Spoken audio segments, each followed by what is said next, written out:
With one more episode of Marvel's Hawkeye to go, there's quite clearly a lot of pieces in motion that are bringing together the Spider-Man world, Daredevil's world, and Hawkeye's world all onto one sort of converging moment in time, which happens to be right around Christmas. So let's talk about the theories, rumors, and teases of Spider-Man making an appearance in the final episode of Hawkeye.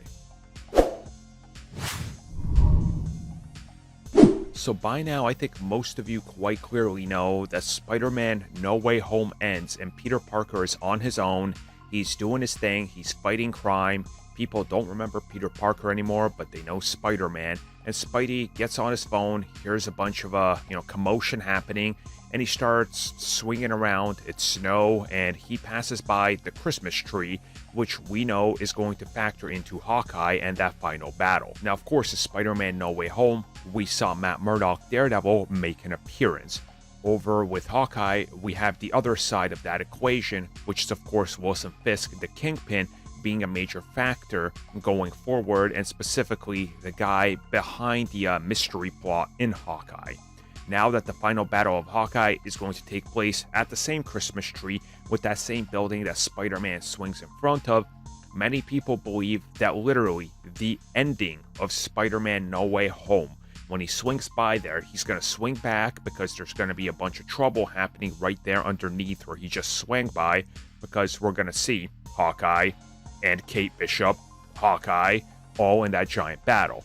And while I would love for this to be true, honestly, I don't know if Marvel Studios would want to use their final Spider-Man appearance in a small little throwaway almost in a Marvel TV show on Disney+. And that's not an insult to Hawkeye or Disney+ or anything. It's just something that seems a little out of place, because why would you do this? Now, I get that the theories all line up and it perfectly makes sense and it works and everything with it works.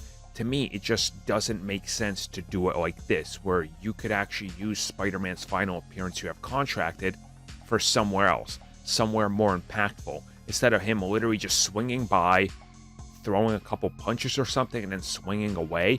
Unless, and this is a big unless their goal is to set up Spider-Man versus Wilson Fisk, and Spider-Man teaming up with Daredevil versus the Kingpin.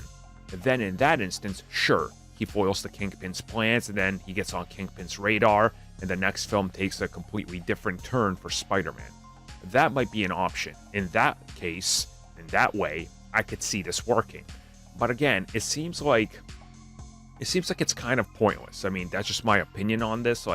This is not how I would do it, especially that some people will not have seen Spider-Man just quite yet, right? You got to give a couple weeks at least. Some people aren't going to see it till it's at home.